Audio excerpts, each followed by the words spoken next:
Hello, everyone. Good evening, and welcome to today's One Georgia Virtual Town Hall. I'm so excited that you are here. My name is Mo Ivory, and I'm a small business owner, a mom, and most of all, for this very special town hall, I am a proud HBCU graduate of Spelman College. I'm so excited to join you to moderate this town hall roundtable between U.S. Senate candidate John Ossoff and some great HBU students and a recent HBCU grad. I'll start off by saying we're going to try to get some of your questions from the audience at the end. So if you have one, please comment below on Facebook Live and or on Twitter. Last week, we were very excited that John released his plan to help support HBCUs during this pandemic and beyond. And I'll get more into those details. But first, I want to introduce you to our guests. And at the top, you'll see where it says text HBCU to 51015. And if you do that, you'll find out all about John's HBCU plan and you'll be able to read it for yourself. But let's get right to our HBCU students and our HBCU grads. So Christina Williams is up first, and she is a Clark Atlanta University junior majoring in political science. Wave your hand, Christina, and say hi to everybody. Welcome. Next, we have Sophia Howard, who is a senior at Spelman College, majoring in comparative women's studies and minoring in philosophy. Hi, Sophia. Next, we have Rashad Townsend, who is a junior at Morehouse College, majoring in economics with a minor in Africana studies. And then we have our big old graduate, who is Noni Marshall. She's a 29 HBCU graduate of Howard University who majored in journalism. She's now an entrepreneur after graduating and recently launched her own online clothing store. And we're so proud of you for that. John, I thought we could start by having you discuss your background and your experience and tell us why HBCUs are so important to you. Thank you so much, Mo. I appreciate it. Hey, everyone who's tuned in. We're going to try to make sure we can get to some questions submitted online by the end. So remember, you can just drop those questions in the comments if you have them, and we'll try to get to them. First and foremost, I want to thank Christina, Sophia, Rashad, and Noni for being a part of this. I know y'all are busy, and I'm grateful to you for joining the conversation. Look, my first real exposure to HBCUs, of course, comes out of growing up in Atlanta. Where we host some of the most eminent and important institutions in the country. We have the Atlanta University Center, Spelman, of course, and Georgia more broadly is at HBCU headquarters nationally with 10 HBCUs here.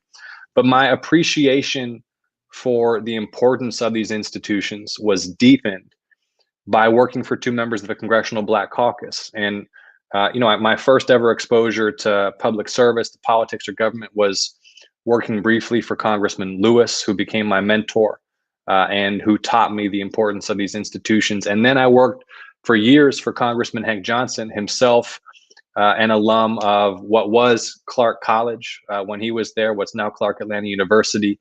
And I was able to work with him to help deliver resources to HBCUs. And he really deepened my understanding of the vital role that HBCUs play, not just within the Black community, but the contributions that they make to America and to the world, training so many outstanding professionals, theologians, academics, business people, doctors, scientists, pharmacists. These institutions, they shouldn't be treated merely as institutions of value to the Black community. They need to be understood as a vital part of our national academy, our national system of education. So that is why supporting HBCUs, especially at a moment when this pandemic has taken such a toll on institutions of higher education, and in particular HBCUs for reasons we'll get into, is such a high priority in my campaign. And we'll get into some more about the plan and some of the details moving forward. But just broadly speaking, we convene meetings with HBCU leaders and alumni and faculty across the state to hear what they needed. Right? We want to listen and then make policy on the basis of what folks really need. And we identified a few priorities. First of all, tuition affordability, the crushing student debt load that folks have to take on to get an education in America. And that's why my commitment is that I will fight to make HBCU tuition, be it a private or a public institution, 100% debt-free.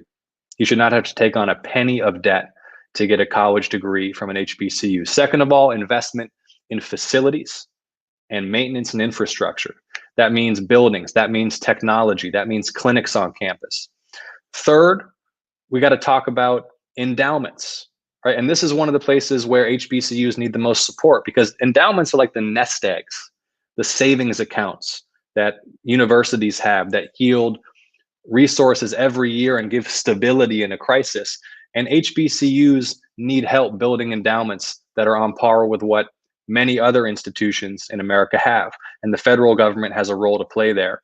And then I want to make a particular point of talking about Morris Brown, because Morris Brown is such a historic and important institution for the state of Georgia, for the AME Church.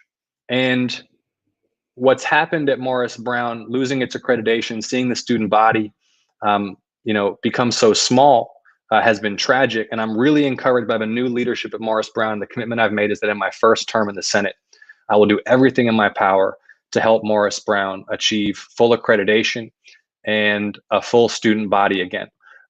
So, we really want this to be a discussion, y'all. Again, I'm grateful to y'all for being here. And if you don't mind, what I'd like to do is just kick it off with some questions for our esteemed panelists. Christina, Rashad, Noni, Sophia, thank you again for being here. It's truly an honor. And I guess I start with a simple question for you, Christina, if you don't mind, which is, why did you decide to attend an HBCU? And when did you make that decision? When did you start to feel like that's the way you were headed? What else were you considering? And what was really the decisive factor for you? Yeah, thank you for that question, John. So that's actually a funny backstory. I'm originally from Philadelphia, for context. I did not know what an HBCU was until my junior year of high school. I had no one talk to me about it, had no Black teachers or Black counselors to tell me about that.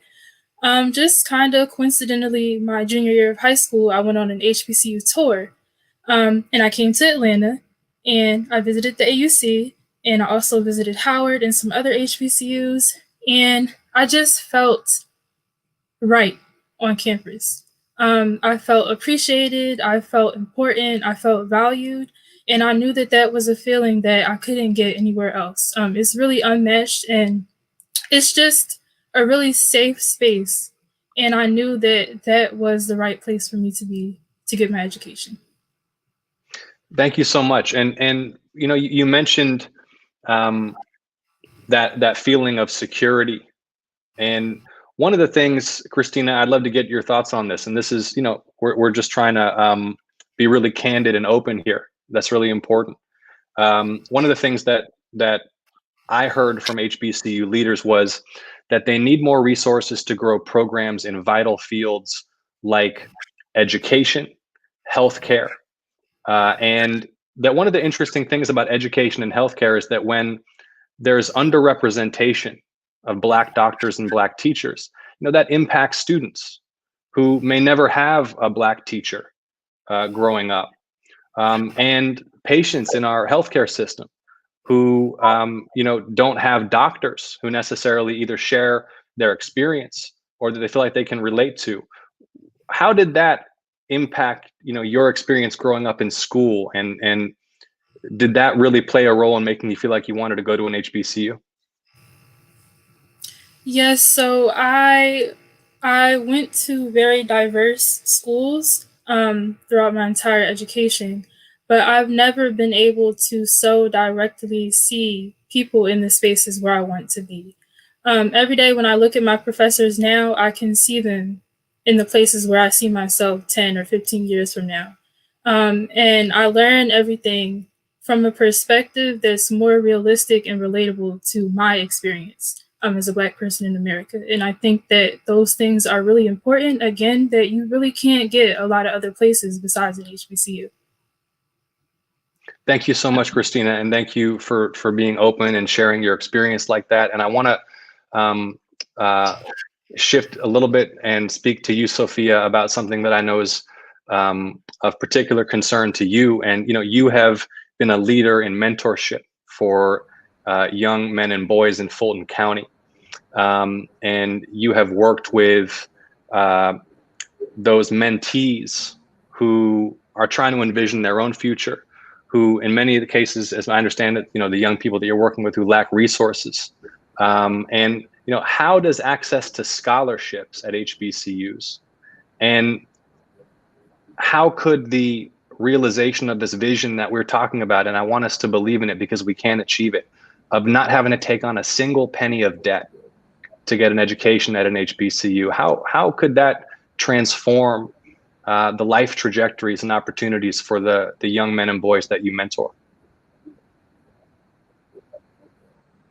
Yeah, so the program that I help lead is called the Learning Club, and it's out of Fulton County Juvenile Court. And it's a alternative sentencing program for boys ages 12 to 17. And all of the mentors in the program currently are AUC students. And we try to take the boys to the AUC at least once a semester to give a tour. But one thing that is always very blatantly apparent is that they see themselves as being worlds apart from us. They're just because they're, early teens and not yet adults, they still are very clear that we have access to a certain level of privilege that nobody has ever even tried to introduce them to. And so it's not just the access to scholarships, it's also even getting them to the mindset to believe that they can go to an HBCU or go to college, period, and it not be unnecessarily a sports scholarship or something like that, right? And so the idea that having free scholarship for these kids that otherwise, well, most of them, would be first generation grads from high school, right? And so that would be such a huge step and such a huge motivator to get them through high school, to get them to make decisions that are not just one step ahead, right? So how can I get my brother dinner? What is the quick way that I can make money today? And help them envision a life where they can be thinking 5 steps ahead and be thinking about a career and not just a job and those types of things. And so student debt and the lack of scholarships, it's crippling. And it puts people in a position where lots of HBCUs, especially in the AUC and Howard, become very privileged spaces where only certain Black and brown people are able to attend.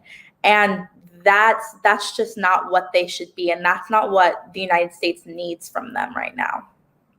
Right. So there's a class dynamic at work here in addition to the race dynamic that we have to be attentive to. And college affordability is so important. I mean, I would love, Sophia, if you will, just to share a little bit more about the program that you work with. Sounds like it's a diversion program or an alternative disciplinary program. I would love to get your candid assessment of how effective you found it to be and what kinds of other solutions, as alternatives to typical juvenile justice you think that someone like me, who may represent you in the Senate or leaders at the state and local level should be exploring.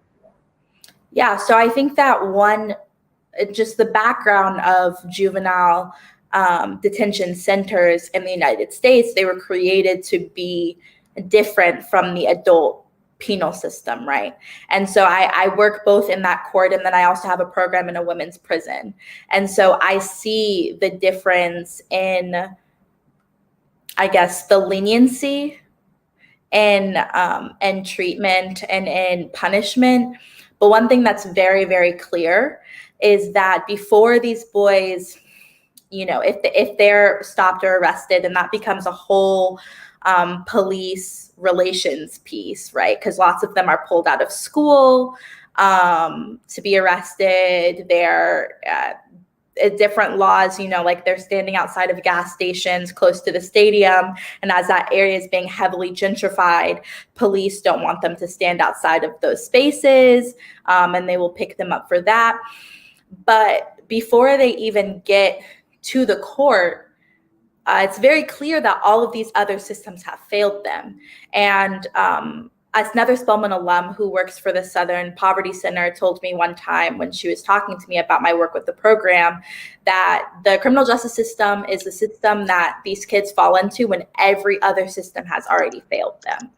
And so if you think about it, if you're 12 and every system has already failed you, what position for development do you have then? If somebody's already decided, systems and people have already decided that you are hopeless and destined for crime and destined for incarceration, it takes a whole lot of work to then convince you at 12 that you are valuable, that you have amazing ideas, that your feelings and your traumas and all of your life experiences thus far oftentimes unfair, and not because you're not good enough, right? And so we have to start looking at the ways in which we treat these young people as less of a individual, case by case basis. And overall, how are we addressing juvenile crime, right? And in what ways are we intervening before the handcuffs, before the sirens, and before they're sitting in a jail cell with 5 other men 25 and 35 years older than them, right? Because at that point, trauma has already been inflicted. And it's much harder to undo that trauma than it would be to step in at, say age 5. And we know that this is a family where, maybe the mother or father has been incarcerated, or it's a single parent household. And so we're stepping in and we're saying in our schools and in our churches and our community centers, look, you might need some extra help, right? And so we're here to support you and provide that extra help so that we can work against these systems that are age old in this country, right? And so that we can make sure that your child doesn't become another statistic. Thank you so much, Sophia. And when we come back, hopefully in a few weeks for a discussion of the criminal justice system, I think another area I'd love to hear from you on and your reflections on is how this intersects with voting and the disenfranchisement that the criminal justice system imposes on entire communities. I want to switch gears here, Noni, and I was really intrigued to hear your personal story as I was getting ready for this, because I work in journalism and I know you studied journalism. And just, can you give us a sense of your career path and how you went from studying journalism now to entrepreneurship, and tell us a little bit about your business? Sure.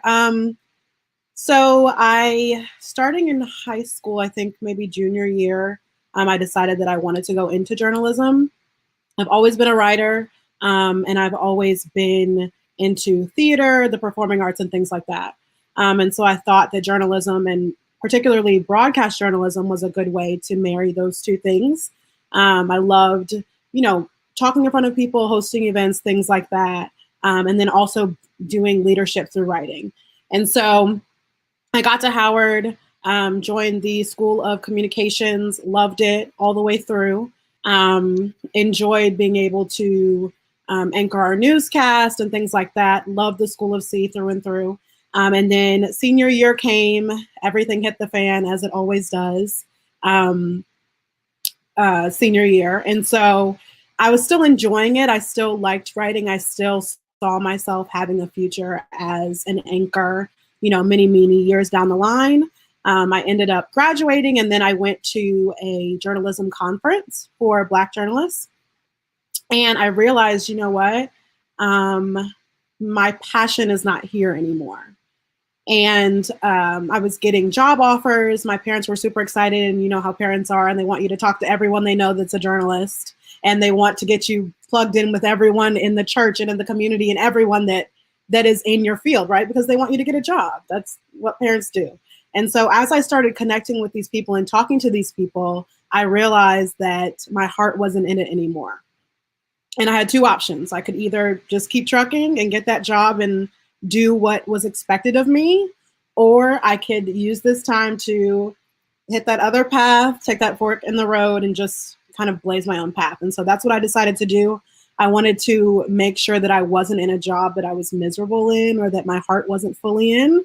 And I always said to myself, at that point I graduated when I was 21. And I said, you're 21. If you want to go into journalism in a few years, if something doesn't work out, that's fine. But you have time. And so that's what I decided to do. My first venture is an online clothing boutique called Brown Sugar Boutique. We specialize in vacation wear and then a little bit of everyday wear. And of course, COVID has set that back just a little bit, but we'll be launching in the next few months. So that's super exciting. And I've gotten to use my skills in graphic design and writing and all of that. So I still use all of my journalism stuff every day, just not in the traditional way. Got it. Well, you got to plug the website so folks know where to find the business. Yes. So we are not live yet, but when we do become live, it'll be brownsugarbtq.com. But until then, you can follow. I'm also a blogger, and I have a full service digital marketing company. And so all of that lives at www.nonimarshall.com. So everything from the boutique will be filtered through there until we go live officially. And Noni, as a young Black entrepreneur and an HBCU alumna, what do you see as the relationship from your vantage point? Obviously, this is a big question, so just asking for your perspective, but the relationship between the role HBCUs play in our society and the generation of wealth in America's Black community. Yeah, I think there's an almost a direct correlation from my experience. At Howard, that's where I learned really the nuts and bolts of entrepreneurship. At Howard, everyone had a business. Everyone had a business. Everyone had a side hustle. You were doing hair. You were selling snacks out of your dorm. You were going on grocery store runs. I mean, everybody had a business. And so growing up in that environment and coming into adulthood in that environment, it makes that possible for you. You know, if you've never seen it, you never think to do it. So it was always in the back of my mind of what business can I start, right? And as Sophia was talking about, there is that class divide in HBCUs. And I was on the bottom of that class divide, right? You have people at Howard that are super, super rich. Parents are stars and musicians and all of that. And then you have regular people, and then you have people at the bottom, right? So I was in that like middle to lower class, I guess, group. And so it was always in the back of my mind. You still want to enjoy things. You still want to have things that people have. How can I make that money to make that happen? And so even with the programs that they had, I was also a resident assistant while I was at school. And so we always had to do programs, and my programs were always around financial literacy and entrepreneurship because I see how important that is. I grew up in a household where both of my parents were entrepreneurs. My mom is in education and my dad is an attorney who has his own practice, but they have had countless businesses over the years. And I always saw that as a way of being financially free. The idea of a 9-to-5 has never really appealed to me. And so, but we still have bills, right? And so it was important to me to find a way to forge my own path while still being able to make money. And I think the role of HBCUs in that is, you know, bringing those programs, bringing those people in the community that already have forged a path, and to just show you that it's possible. And then that way they can show you, hey, this is what I did wrong. This is what I've done right. And kind of give you an easier path to follow than the one that they had to. Got it. Noni, thank you so much for sharing that. Rashad, thank you for joining us, and would love to hear from you, you know, how you came to decide that your future was at Morehouse, your personal story getting there, and what role Morehouse is playing in your life right now, and how you envision it playing a role in your life moving forward. Absolutely. So I'm a junior, and my sophomore year, the end of my sophomore year, I had a really good friend. His name is Darius Southwell. No, he's not watching him, but shout out to him. He graduated from my high school, and we both went to a predominantly white private school that was actually also all male, founded in 1867, and is maroon and white. So like, it's a lot of, it's a lot of the same stuff. And, I didn't have the best experience there, but when he went to Morehouse and came back for winter break, he was like, Rashad, like, you have to come, you have to visit. Like, it's so much fun. I know, the all male thing, that might not be, something you want to go through again, but you definitely have to come and visit. I was like, okay. I wasn't necessarily looking at HBCUs at that point, but I would, if I went to Tennessee State, I would be a 4th generation Tennessee State grad. So I've grown up around HBCUs my entire life. So I was like, okay, I'm going to go. And I went and visited during I think it was spring break. And it was just kind of like Christina said, like I really felt at home. I truly felt appreciated. I truly felt not like an outcast for the first time in like 4 years. And that was very important. And I was like, I definitely want to experience this when it comes time for me to go. So I ended up, I'm in Morehouse now. It's going into my third year, which I can't believe. And Morehouse has definitely helped me in terms of finding who Rashad is. And that might sound very simple, but it actually pays off in dividends because, growing up in predominantly white spaces, I was just, smart and Black. That was kind of my identity. And I didn't know until coming to Morehouse, I was like, oh, like, it's really not enough just to be smart and Black because I was around a bunch of smart Black students.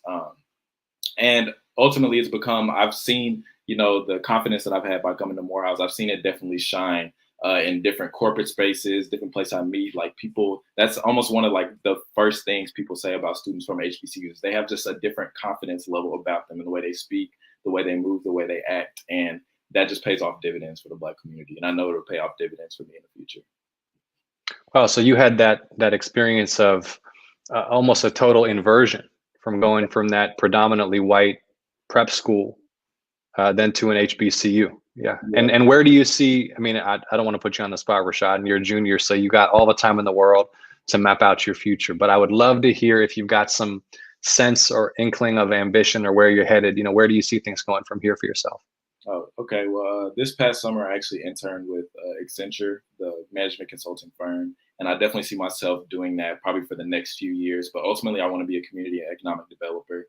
And that's kind of a broad term, but going across the areas, corporate, like nonprofit strategy, community investment, a lot of other different areas.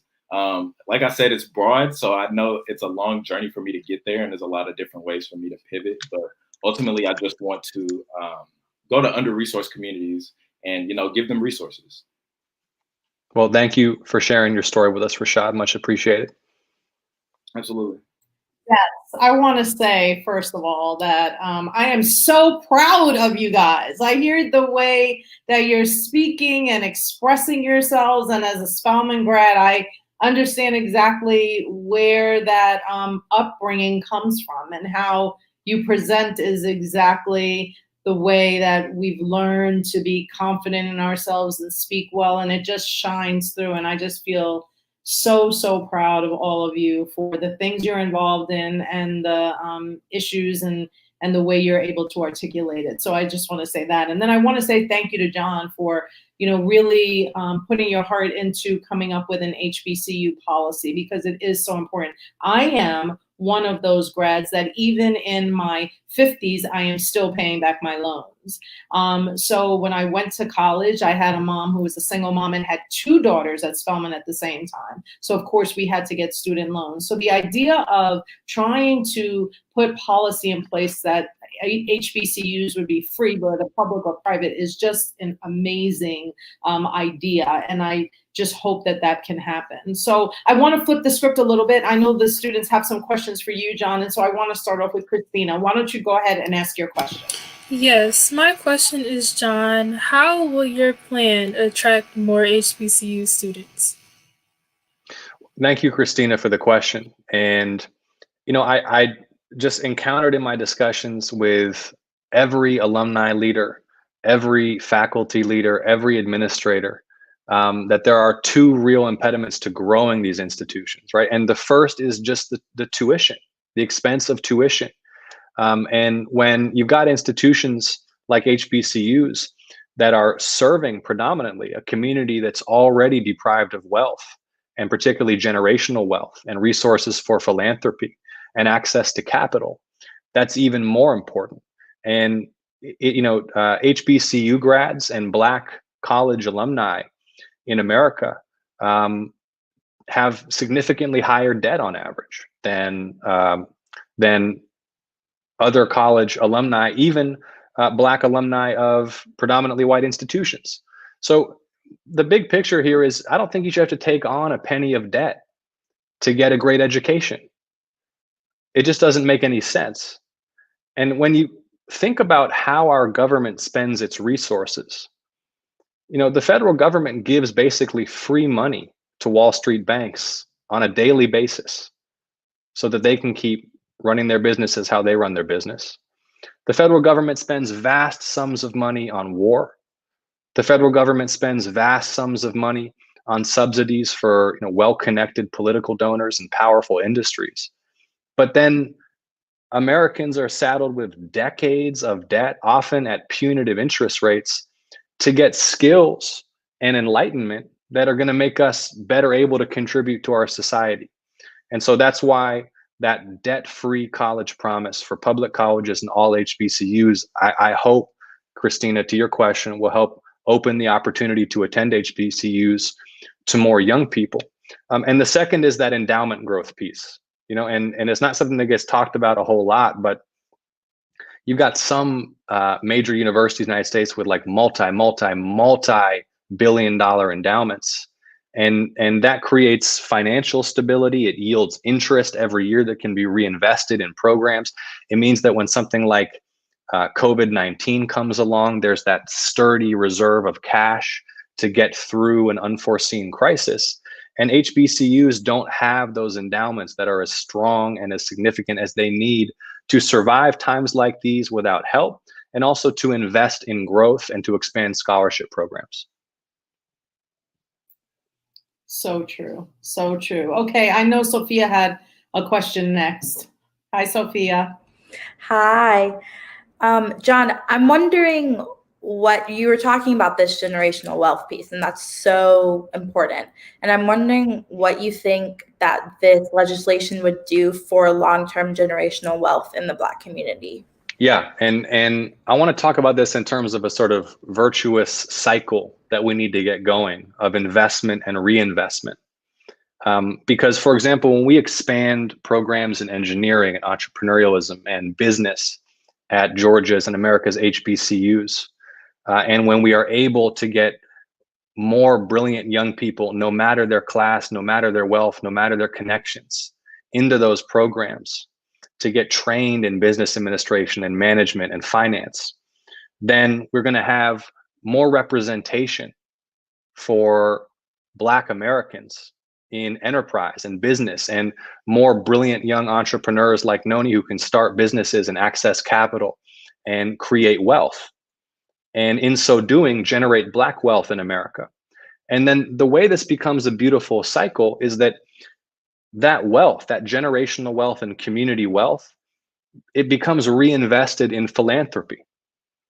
And that means more investment in, for example, HBCU capital campaigns and endowments and mentorship programs and community programs that then help provide even more of a platform for more people to access opportunity. So we have to look at this, I think, I humbly submit, Sophia, as it's not just a single infusion of resources. This is about investment in America's Black community. And serious investment in America's Black community is so long overdue. It's centuries overdue. And a serious program to grow HBCUs, to me, is the perfect place for us to look at a serious investment of public resources in Black wealth and in America's Black community. That is excellent, John. Noni, go ahead with your question. Yeah, so like I was talking about earlier, when I graduated, I had the privilege of having all of these people want to pour into me and give me jobs. But we all know that that's not the case for everyone, and that's not the case for most people. So I'm interested, John, to know about how this plan will make sure that, after these students have gone through the HBCU experience and graduated, how do we make sure that they're getting jobs and getting the right type of jobs that will be able to provide longevity and stability? That's a great question, Noni. And, talking about how we can expand programs in critical fields like education, business, engineering, technology, healthcare, those resources need to go as well toward establishing mentorship programs and professional networking opportunities. And Rashad, you'd mentioned that you had just been getting some experience in the business world through an internship. And, what we have to do is make sure that an internship is not just a privilege for folks who can afford to work for free, but that these programs are able to invest in opportunity and training in such a way that, you know, you don't need to have the privilege of being able to work for a summer for no pay in order to gain professional experience. I mean, I think that that is one of the most significant contributors to continued class inequality, is that to get your foot in the door at the law firm or in the corporate opportunity, you know, oftentimes you got to be able to do unpaid labor. And so some of these resources for these centers of excellence and these critical job training programs and these education, healthcare, technology programs should also support the HBCU student body so that they can go and get this professional experience, you know, without having to take on another job while they're doing it or go further into debt. You know, I immediately started thinking about Howard graduate Chadwick Boseman, the late, you know, God rest his soul, about how someone stepped up to give him a summer opportunity to go to a theater program. And if those resources had not been there, you know, what difference would that have made in his whole entire career? You know, so it is so important to have those resources to allow students to go and take the advantage of all those summer opportunities that are out there, even a plane ticket to get there, or just the housing that they need while they're there. And so, Rashad, you know, that brings me to you. And I know that you had a question, and so glad that you got that summer opportunity with Accenture. So go ahead with your question. Yeah, I definitely appreciate what you said about generational wealth. I think that's very important in our step towards, you know, getting great resources for our community. I just wanted to ask, you know, this is on the scale of like Georgia, but what will this plan do for the larger, you know, student debt crisis? Yeah, well, there's two parts to my approach to debt in higher education here. So the overarching picture is that getting a 4-year degree from a public college or university in America, you shouldn't have to take on a penny of debt, period. And then what we've expanded that debt-free public college promise to include is all HBCUs, be they public or private institutions. So this is part of a broader higher education affordability program that will ensure that no American citizen has to take on 1 penny of debt to get a college degree from either a public college or an HBCU. And, you know, we've got to break this link between wealth and opportunity. And we got to stop saddling people with so much debt just to get the basics in life, right? We should have a educational system that incentivizes education and enlightenment rather than punishing it. We want all people in this country to have access to skills and opportunity and education. It's in our shared interest. And so, you know, forcing 30 years of debt onto folks to get a bachelor's degree just makes no sense. And we have the resources as a country to make that investment. It's about time we started investing in people. Unfortunately, we have run out of time, but I definitely want to remind everybody to text HBCU to 51015 to learn more about John's plan for HBCUs. It's a very comprehensive plan, and you should read it. And so I want to say thank you so much to the students, and I want to give John an opportunity to say a few words before we end the webinar. Well, Mo, thank you for moderating this and helping set it up. You know, Rashad, Sophia, Christina, Noni, y'all have inspired me today. Thank you for sharing your stories. Thank you for engaging in an open and wide-ranging discussion about opportunity, about race, about class, about these vital institutions, HBCUs, that we need to strengthen and nurture and grow.